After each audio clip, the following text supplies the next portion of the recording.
Bonjour à tous, c'est le Dr Walid Mekedem et aujourd'hui, on va voir comment essayer d'enlever à la maison les callosités que vous avez au pied qui peuvent vous faire mal, que ce soit des corps ou des durions, dans une certaine mesure. Après, évidemment, des fois, chez certaines personnes, on se retrouve avec des corps ou des durions qui sont vraiment impressionnants et qui nécessitent du coup une prise en charge chez le podologue. Et de plus, tous les conseils aussi que je vais donner dans cette vidéo ne vont pas s'appliquer aux personnes qui sont diabétiques ou qui ont des neuropathies ou des problèmes vasculaires au niveau des pieds, car il y a risque de blessures qui aura du mal à cicatriser ou risque de surinfection. Donc, il faut aller voir un professionnel. Par contre, chez une personne qui n'a pas vraiment de soucis de santé, par exemple, même chez un sportif qui a l'habitude de courir et peut-être qui a mis des chaussettes qui ont causé beaucoup de frottements, on peut avoir sur certaines zones du pied des callosités, la peau qui s'épaissit, qui devient dure, la formation de corps, de durions qui fait mal aux pieds. Pas uniquement évidemment chez le coureur, hein, chez n'importe qui, en fonction de la chaussure, etc. Donc déjà, la première chose à avoir en tête, c'est la prévention de ce genre de choses avec un chaussage adapté. Si vous remarquez qu'après l'achat d'une nouvelle chaussure, une nouvelle paire de chaussures ou une nouvelle paire de baskets, il commence à y avoir ce genre de formation, c'est que peut-être ce n'est pas le meilleur choix pour vos pieds. Après, ensuite, évidemment, il y a aussi les chaussettes qui sont très importantes. Des chaussettes, par exemple, trop épaisses, qui ne sont pas bien ajustées avec le pied et qui vont frotter dans la chaussure, peuvent donner ce genre de callosité qui peut faire très mal. Alors, ensuite, comment on va faire une fois qu'on a ce genre de problème pour essayer de s'en débarrasser à la maison?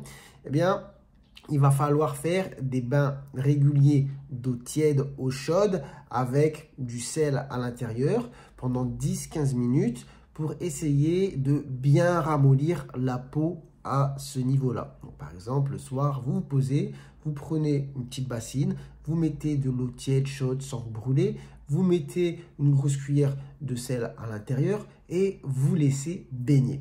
Après 10 minutes, vous sortez les pieds et à ce moment-là, avec une pierre ponce que vous allez vous procurer ou avec une petite lime, sans vous blesser bien évidemment, vous allez frotter sur cette callosité.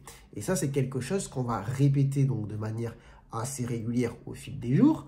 Et au-delà de ça, on va s'aider de crèmes qui peuvent nous être utiles, des crèmes à base d'urée. Alors, il y a différents dosages, 10%, 20%, ça peut aller jusqu'à 30% en fonction de la pharmacie, enfin, de la crème. Donc, il faudra évidemment demander conseil au pharmacien, mais ce qu'on va retenir, c'est que vous imaginez bien, entre 10 et 30%, la différence, c'est que 30% c'est très fort, très dosé, 10 ça l'est moins. Donc, les 30% seront adaptés vraiment aux grosses callosités. Si c'est le cas, je ne vous conseille pas forcément de vous y attaquer tout seul et d'utiliser ce genre de produit tout seul.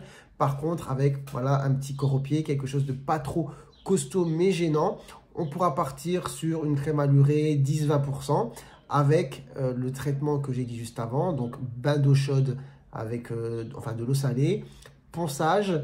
Ensuite, on applique la crème à base d'urée. Et puis, on peut aussi à ça ajouter des pansements à base d'acide salicylique.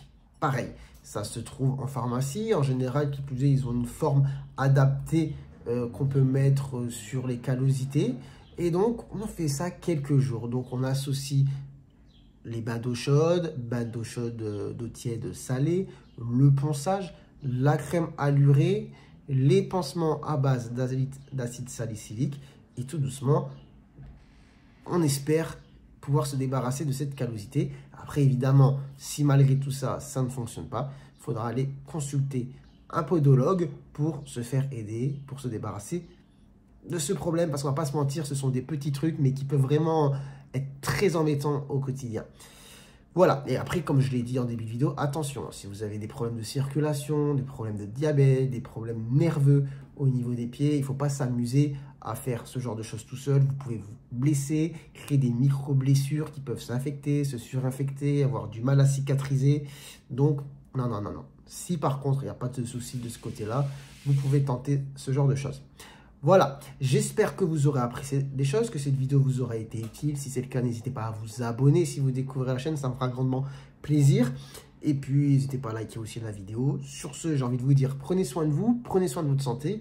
Et à très bientôt, je l'espère, pour de nouvelles vidéos. Ciao, ciao!